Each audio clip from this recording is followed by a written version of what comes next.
Բարի երեկո, խոսք իրավունքում Հովհաննես Իշխանյանն է, բարև ձեզ, շնորհակալ եմ, սիրով խնդրեմ։ Ինչ փոխեց այն օրը ձեր եւ Դորունցի վեհապար Հայրապետի անունը բղավելը Սուրբ Սարգիս եկեղեցու։ Նախ եւ առաջ այն գրաքննությունը, որը իրականացվել էր մեկ անձի ցանկությամբ եւ կմահաճույքով, շտկվեց։ Այսինքն ճիշտ տեքստը իր տեղը ընկավ։ Այն հատվածը, որտեղ պատարագի ժամանակ պատարագիչը եւ սարկավակները պետք է հնչեցնեին ամենայն հայոց կաթողիկոս Տիարդիար Գարեգին II անունը, չկար։ Այսինքն գրաքննություն էր եւ գրաքննությունը իրականացրել էր գործադիրի ղեկավարը, որը որևէ իրավունք չունի որևէ կրոնական կազմակերպության ներքին գործունեությանը խառնվելու։ Դա ոչ միայն սահմանադրությամբ է արգելված եւ կրոնական կազմակերպությունների ու խղճի ազատության մասին օրենքով, այլև քրեական հանցագործություն է 209-րդ հոդվածով պայմանավորված, որը արգելում է խոչընդոտել կրոնական կազմակերպության օրինական գործունեությունը։ Այսինքն մի կողմից մենք գրաքննությունը վերացրեցինք, մյուս կողմից եւս մեկ անգամ շեշտադրեցինք, որ գործադիրի ղեկավարը հանցագործ է, բացի դա նախորդ օրը ինձ հայտնի դարձավ, որ Հայաքվեի կողմից դատախազությանը ներկայացված հաղորդումը հենց 209-րդ հոդվածի ու 441-րդ հոդվածի պաշտոնական դիրքի չարաշահման հետ կապված դատախազությունը պարզապես որոշել է որևէ բան չանել, գործ չհարուցել։ Այսինքն այստեղ դառնում է, որ եթե դատախազությունը չի պաշտպանում օրենքները եւ քաղաքացու շահերը, մնում է, որ քաղաքացիները, այդ թվում հավատացյալ, ոչ հավատացյալ կապ չունի, քաղաքացիները պաշտպանեն սահմանադրությունը, օրենքները, իսկ հավատացյալները նաեւ իրենց կրոնական կազմակերպությանը, հայ առաքելական եկեղեցուն։ Ուրեմն գրաքննությունը շտկվեց, օրենքի խախտումները արձանագրվեցին եւ ինչպես նաեւ լիցք հաղորդեց, որպեսզի մենք շարունակենք պայքարել այս բանը եկեղեցին Ադրբեջանին հանձնելու գործընթացներին։ Հատկապես այդ օրվանից հետո սկսեցին հիշել ձեր անցյալում արված հայտարարությունները ի պաշտպանություն հնչած խոսքերը, թե բա տեսեք վեհապարին պաշտպանում է ժամանակին նույնասեռականներին պաշտպանած անձնավորությունը, ասելիք ունեք, պատասխան ունեք այս մեղադրանքներին։ Նախ շնորհակալ եմ, որ նույնասեռական ճիշտ տերմինը օգտագործեցիք, որտեվ այդ ատելության քարոզ, որ հիմա տարածում են, ինքը իրանք օգտագործում են վիրավորական արտահայտությունը, որը եթերով չեմ հնչեցնի, բայց այնուամենայնիվ ես մի բան սխալ եմ ասում, դա իմ նախկին գործունեությունը չի, ես հիմա էլ եմ պաշտպանում, եթե նույնասեռականների իրավունքները խախտվում են, պաշտպանում նույնասեռականների իրավունքների պաշտպանությունը։ Սա ոչ միայն իրավապաշտպանական գործունեություն է, այլ նաև Հայաստանի Հանրապետությունում գործում են օրենքները եւ մենք այստեղ հավաքվել ենք ըստ օրենքների իրար հետ հարաբերվելու, ոչ թե ըստ ինչ-որ մեկի քաղաքական, կրոնական, սեռական կողմնորոշման առնչությամբ մեր ճաշակով եւ մեր ճաշակից ելնելով խտրականություններ իրականացնելու։ Օրինակ այն ինչ անում է Նիկոլ Փաշինյանը իր ճաշակից ելնելով, որ միայն պետք է իր ուզածով լինի, ճնշում է մնացած բոլորին, ով իր հետ չի, պետք է ճնշվի։ Այնպես որ այստեղ շատ էական է հասկացնել, որ նույնասեռականների իրավունքները, ինչպես բոլոր քաղաքացիների իրավունքները Հայաստանի Հանրապետությունում պետք է պաշտպանված լինեն, սա մեկ, եւ երկրորդ ես խորհուրդ եմ տալիս լրագրողներին անպայման հարցնել եւ դիրքորոշում վերցնել քաղաքացիական պայմանագրի падգամավորներից, նախարարներից, ինչու՞ չէ նաև իրավապահ համակարգում աշխատողներից, իրենց ինչպես են վերաբերվում նույնասեռականների իրավունքների պաշտպանությանը, հատկապես հաշվի առնելով, որ շատերը նախկին քաղաքացիական հասարակությունից են, ինչպես նաև քաղաքացիական պայմանագրի հոգաբարձուների խորհրդում է Լարա Ահրոնյանը, որը կանանց իրավունքների պաշտպանությամբ էր ժամանակին զբաղվում, եւ պետք է իրենց դիրքորոշումը արտահայտեն հատկապես Էդգար Հակոբյան ինչ-որ անհայտ падգամավոր էր, որը ինքը իր էջով, երկու էջերով ատելություն էր տարածում նույնասեռականների դեմ, այս երկու Բայց Նիկոլ Փաշինյանը ինքը ազգային ժողովի ամբիոնից Մել Դալուզյանին էր պաշտպանում, ճիշտ է, ազգային ժողովի ամբիոնից ոչ ավանդական սեռական կողմնորոշման անձնավորություն ելույթ ունեցավ եւ ինչ որ մարդկանց վրա նույնիսկ մատթափ տվեց իմաստավորն էլ կպեց ինչ որ տենց հարցա դրումներ։ Դե ասեմ, քաղաքացիական պայմանագրի падգամավոր Էդգար Հակոբյանը իր էջով ատելություն է տարածում։ Civic AM-ը, որը հայտնի է որպես խոսափող քաղաքացիական պայմանագրի, իրենց այդ կայքում ատելություն է տարածում ինասերականների հանդեպ այս 2 օրը եւ գուցե ինչ-որ դիրքորոշում է փոխվել, գուցե էլ չեն եվրո ինտեգրվում, գուցե արևմուտքը այլևս նրանց հետաքրքիր չի, նրանք որոշել են, ասենք, ավելի Ադրբեջանի կողմնորոշման գնան, որտեղ ընդհանրապես քաղաքացիական հասարակությունը փոշիացված է եւ ավերված։ Դրա համար այդ պետք է պարզել։ Ես կարամ նաեւ խորհուրդ տամ, թե падգամավորներից եւ նախարարներից ում է պետք հարցնել, հաշվի առնելով նրանց գործունեությունը։ Նրանք բոլորը պետք է դատապարտեն թե Civic AM-ին, թե այդ իրանց Էդգար Կաղա սխալ եմ հիշում, բայց Էդգար Հակոբյան կարծեմ այդ падգամավորը։ Ինչու տեղի ունեցավ այն, ինչ տեղի ունեցավ այն մի խումբ եպիսկոպոսների հետ, խոսքս նրանց մասին է, վստահաբար հասկացաք, որոնք գնացել էին Նիկոլ Փաշինյանի հետ հանդիպման, նրա ձեռքը սեղմեցին եւ այլն եւ այլն։ Կարող ենք ասել, որ կշեռքի նժարն այժմ Փաշինյանի կողմն է թեքվել եկեղեցի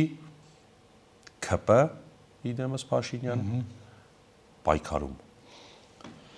Ես այս հարցը սենց եմ նայում։ Մենք չունենք այնպիսի բավարար ուժեղ հայկական համակարգ, որտեղ մեր ընտանիքի անդամներին կլինի հոգևորական, դատախազ, դատավոր, ոստիկան, իրեն չկանգնացի ընտրության առաջ։ Արդյոք ես պետք է գնամ հալածվեմ, թե պետք է դառնամ դավաճան։ Օրինակ Բագրատ arczepiskopos Գալստանյան, Միքայել Աչապահյանը arczepiskopos, Մուշեղը եպիսկոպոս Պրոշյան, իրանք ընտրել են այն ճանապարհը, որը արդարն է եւ ճշմարիտ է, բայց դրա համար իրանք արժանանում են հալածանքի փաստորեն, հա։ Այս խումբը ընտրեց, որ պետք է գնա ուրացման ճանապարհով եւ սեղմի մեկի ձեռքը ենթարկվի նրան, որ հանձնել է 385 եկեղեցի, 2000-ից ավելի խաչքար, 150,000 մոտավորապես հայ առաքելական եկեղեցու հետևորդի անտուն անտեղ է թողել, նրանք այդ ճանապարհը ընտրեցին։ Սակայն ես կարծում եմ, որ մեր խնդիրը, մեր բոլորիս խնդիրը, Հայաստանի քաղաքացիների, իրավապաշտպանների, քաղաքական գործիչների ունենալ այն համակարգը, որտեղ այս մարդիկ չեն ունենա այսպիսի նենգ ընտրություն կատարելու իրավիճակ։ Հատկապես սուր եւ ասելիքով լի էր Արշակ Սրբազանի երեկվա ասուլիսը, դրան հաջորդած անազդության մեջ գտնվող 3 սրբազանների պահանջ հայտարարություն ուղղված վեհափառին, հետո նաեւ լուրն այն մասին, որ Մայրաթորում եպիսկոպոսած ժողով է էլի գումարվելու։ Ըստ ձեզ եպիսկոպոսած ժողովի վերջնաարդյունքը այս մեկի էականորեն ազդելու է եկեղեցու ներքին կյանքի եւ ինչու՞ չէ նաեւ Հայաստանի առաջիկա քաղաքական ու հասարակական զարգացումների տրամաբանության վրա, որտեվ երեկվանից այս կողմ ոնց որ ինչ որ բաներ են փոխվում։ Ցանկացած ժողով իր ազդեցությունը ունենում է հետագա անելիքների, գործողությունների վրա։ Ես ձեր նախորդ հարցը մինչև վերջ նոր հասկացա, որ չպատասխանեցի, թե արդյոք նժարը սրա կողմն է, այո, իհարկե, մենք տեսնում ենք, դա ակնհայտ է, որ ուժերի բանում այդ պայքարում Նիկոլ եկեղեցին զավթողների կողմն է, սահմանադրախախտի կողմն է, հա, կարգ ու կանոնը խախտողի կողմն է ուժը բարձրացել եւ դա իր ազդեցությունն է ունենում այդ ներքին եկեղեցու պառակտման վրա, որովհետեւ ինչքան ուժեղանում է Փաշինյանն, այնքան ներսում բնականաբար բոլորն էլ մարդ են, միս ու արյուն են, սկսում են երկմտել, բա կարող է այնուամենայնիվ գնանք ստեղ, եթե ասենք Հովանա Վանքում եւ Ստեփանը բան արեց, կարգալույց վիճակով այդ արարողությունը իրականացրեց այնտեղ, այդ Վարդխանալյան, եթե այդ պարագայում սակավակներ չգտնվեցին, բերում էին, չգիտեմ որտեղից, ինչ sense կրճոններ էին բերում, որ այդ Վարդխանալյան անեին, հիմա մենք տեսնում ենք, որ արդեն ձևավորվել է, ասենք մի քանի հոգի սակավակ գալիս են ու գրաքննությանը մասնակցում են, հա։ Բնականաբար ուժի նժարը մենք ակնհայտ տեսնում ենք, որ այնտեղ է։ Բայց ինչի է այդտեղ։ Այնտեղը, որովհետև կարծես թե մյուս կողմը ուժը չի փորձում վերցնել եւ թողել է այդ եկեղեցական Ունի, բայց ցույց չի տալիս, այնպես չէ որ չունի։ Ես կարծում եմ ունի, ոչ թե կարծում եմ, ունի, դե ուժը մարդիկ են, չէ, մարդիկ ունեն։ Եվ ես կարծում եմ, որ եկեղեցուն պետք չի սենց թողնել մենակ եւ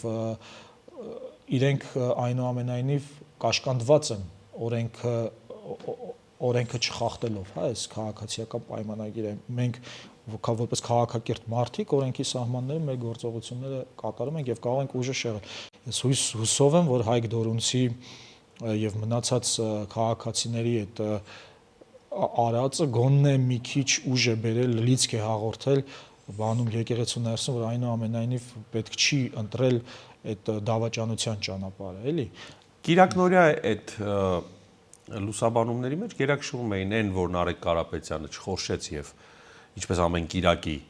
գնում էր Սուրբ Սարգիս, գնաց Սուրբ Սարգիս եւ աղոթեց, հաղորդություն ստացավ Սուրբ Պատարագին եւ ձեր ու Հայկի արածը։ Այդ երկու բանն է մնացել լրահոսում որպես կենտրոնական իրադարձություն։ Եզրափակելով այս թեման, ինչ է կատարվում ՔՊ-ի ներսում։ Խաչատուր Սուքիասյանը չի առաջադրվելու, Աներձակ Հրաչը չի առաջադրվելու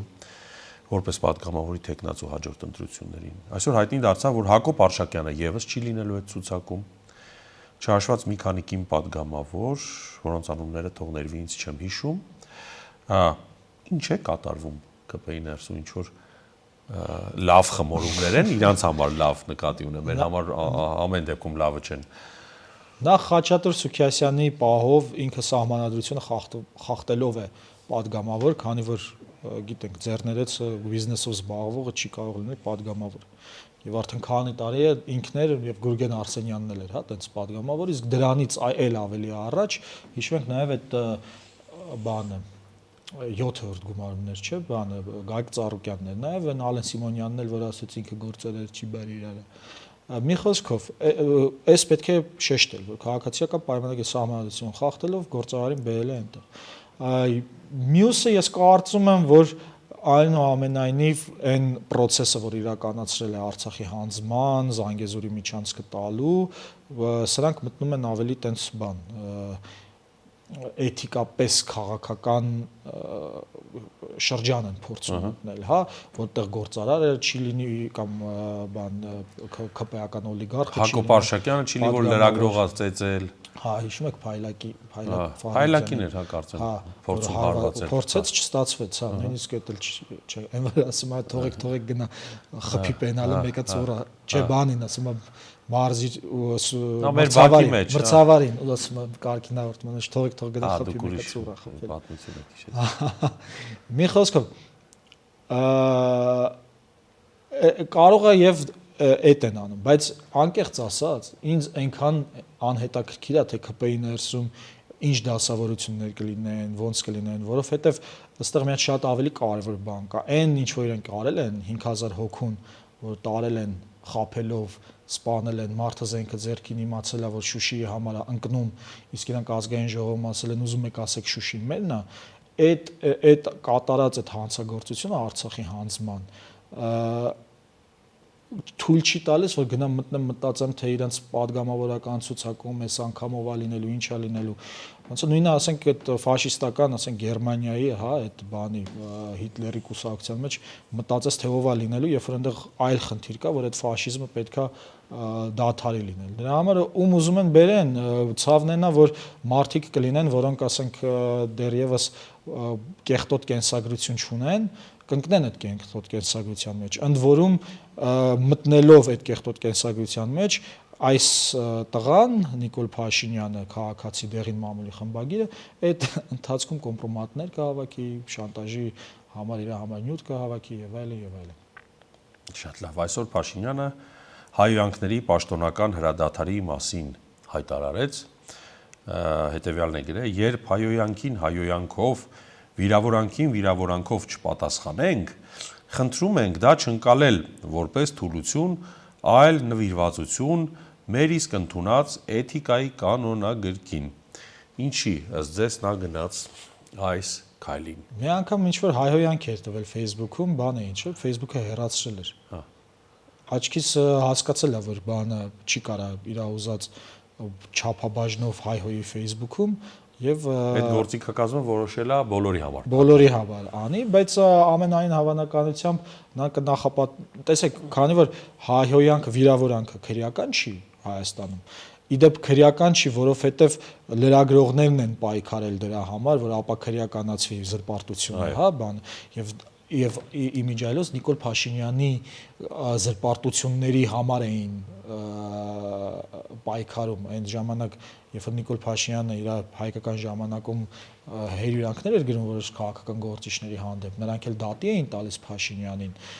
լրագրողները դուրս էին գալիս պաշտպանելու Փաշինյանին, որտեղ քրեական էր, համարում էին, որ մեծ է պատիժը։ Հիմա նայեք, Նարեկ Սամսոնյան, Վազգեն Սաղաթելյան ասում են վիրավորանքի համար են, չէ՞, բանը քրեական տարել են, կալանավորել են։ Բայց կարծես այս անգամ ընդհանրապես չի եղել տենց բան։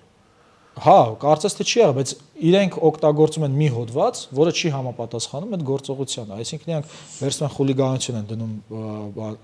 ձև են գտել, որպեսզի վիրավորանքը քրեականացնեն, այսինքն ոնց որ դու բան չգիտեմ, խանութից ապրանք գնես ծովահենության հոդվածով քեզ տանեն դատեն։ Հիմա ըստ երևույթի սրանք փորձելու են վիրավորանքը եւ զրպարտությունը քրեականացնեն, բայց սա նրանց զենքն է, օրինակ անձամբ ինձ համար թե վիրավորանքը, չնայած ես ասեմ ձեզ, այս դավաճանության պայմաններում, երբ որ արդարադատություն չկա, եւ ասենք sense ինչ ուզի կարա անի, ես լրիվ ընկալում եմ եւ հասկանում եմ եւ նույնիսկ արդարացի է, որպեսզի որ քաղաքացիները հայհոյում են Արցախը հանձնողներին, հա, այդ է մնացել ոնց որ ոչ դատախազություն, քննչական ոստիկանությունը քաղաքացու կողմը չի, մնում է հայհոյանքը գոնե քաղաքացու կողմը լինի։ Ու հա, իրենց զենքն է, որտեվ եթե հիշենք բոլոր ինստիտուտների քանդումը տեղի ունեցել վիրավորանքի, զրպարտության միջոցով։ Դատական համակարգը, կորոնավիրուսային դատարաններ, շնաբարը դուրս պրծուկներ, վնգստացող դատավորներ, այս արտահայտությունները անելով, արդար դատավորների դեմ քրեական գործեր հարուցելով, մտնելով, ասենք, իրենց դիսերտացիայի աշխատանքի մեջ վարկաբեկելով, սա իրենց զենքն է, վարկաբեկում են, հետո սկսում են ներսից մարդկանց քաշել իրենց կողմը։ Հիմա տեսնում ենք եկեղեցին են նույն ձև անում, արցախցիների հանդեպ էին նույնը անում, արցախցիների հանդեպ ատելություն տարածելով Արցախը հանձնեցին։ Ամենայն հավանականությամբ այդ բոլոր գործընթացները ինստիտուտները արդեն քանդել են եւ վիրավորանքն ու զրպարտությունը կարող է իրանց էլ հետագայում մեկ էլ տեսար, հա, պետք չլինի եւ արդեն իրանց դեմ ուղղվի ավելի շատ, դրա համար երևի անցել են այս մեթոդաբանությանը։ Շատ լավ։ Ընդդիմությունը շանսեր ունի 2026-ին թույլ չտալու ՔՊԻ վերարտադրությունը։ Եթե այո, ինչ ձևաչափով, որ դեպքում եւ ինչպիսի համակարգվածության պայմաններում։ Դե շանսեր միշտ կան եւ քանի որ խաղի մեջ են, ուրեմն պիտի շանսերը մեծացնեն։ Շանսերը մեծացնելու համար պետքա հիմա կատարեն այն ճիշտ որոշումները, որոնք կբարձրացնեն իրենց վարկանիշը։ Սակայն ցավոք սրտի այս տարիների ընթացքում բազմաթիվ տեղեր նկատվում են անընդհատ սխալ որոշումներ։ Սխալ որոշում, որ 21 թվականին որոշեցին մասնակցել ընտրություններին, այսինքն գնալ ոչ թե մասնակցել, այլ որ Նիկոլ Փաշինյանը կազմակերպի ընտրությունները։ Սխալ որոշում, որ աղավնոյում որևէ դիմադրություն ցույց չտվեցին, հա։ Սխալ որոշում, որ ավելի վճռական չեղան այդ գլխավոր շտաբի բանի զինված ուժերի այդ հրաժարականի ժամանակ։ Հիմա կարծես թե չգիտեմ որոշում կա թե չկա, բայց երևում է, որ գոնե այդ եկեղեցու ներսում կանոնը վերականգնելու համար բան չունեն։ Չունեն պլան, հա։ Ես կարծում եմ ամեն դեպքում պետք է ազնիվ լինել ու ընդունել, որ Նիկոլ Փաշինյանը իսկապես վախեր է ներշնչել շատերի մոտ, անմեղ մարդկանց դատապարտելով, գերի վերցնելով եւ հերյուրանքներ, զրպարտություններ տարածելով, ես կարծում եմ այն պահից, երբ որ մարդը անձը կհասկանա, որ իսկապես ինքը իր արդարացումների, հիմնավորումների պատճառը վախերն են, ինքը կսկսի իր վախերի հետ արդեն աշխատել։ Կգնա դեմ հանդիման իր վախին, ու շատ հնարավոր է նույնիսկ իր վախը սարքի իր դաշնակիցը, նստի խոսահետը մի քիչ, հասկանա ինչ մոմենտ է, ինչի է վախենում բանման, ու սկսի դրա դեմ աշխատել։ Բայց եթե այդ ազնվությունը չկա, որ խոստովանես, որ նախ եւ առաջ վախենում ես, անընդհատ ինչ-որ հիմնավորումներ ես գտնելու ինչու չանել, ինչ հաշվարկներ բերել, ցույց տալ, ասել բանը 100,000 հատ ապացույց բերել, որ այն ինչ-որ գործողություն որ պետք է անել վտանգավոր է եւ այլն եւ այլն։ Նենց որ մաղթում եմ ընդդիմության, ընդհանրապես ես ընդդիմություն չեմ անվանում այս քաղաքական դաշտին, ազգային ազատագրական դաշտին, որովհետեւ դիմացը երբ որ դավաճան է, մի քիչ նորմալ չի, հա, դավաճանի ընդդիմություն լինել։ Այստեղ հասկացած ես։ Նորմալ քաղաքական process-ը չի, որ տենց ասես։ Նենց որ հաջողություն մաղթում վախերի հաղթահարման process-ում բոլորիս։ Մերսի, շնորհակալ եմ հարցազրույցի։ Շնորհակալություն։ Հայկական երկրորդ եթերում խոսքի իրավունքից օգտվեց Հովհաննես Իշխանյանը, մենք կհանդիպենք ցտեսություն։ Օրվա հարցը տարբեր տեսանկյուններից առանց անկյունների սեղանին։ Սա խոսքի իրավունքն է, ես Շավարժ Գևորգյանն եմ, եթե ուզում եք բաժանորդագրվել YouTube-յան մեր ալիքին, հղումը էկրանին է։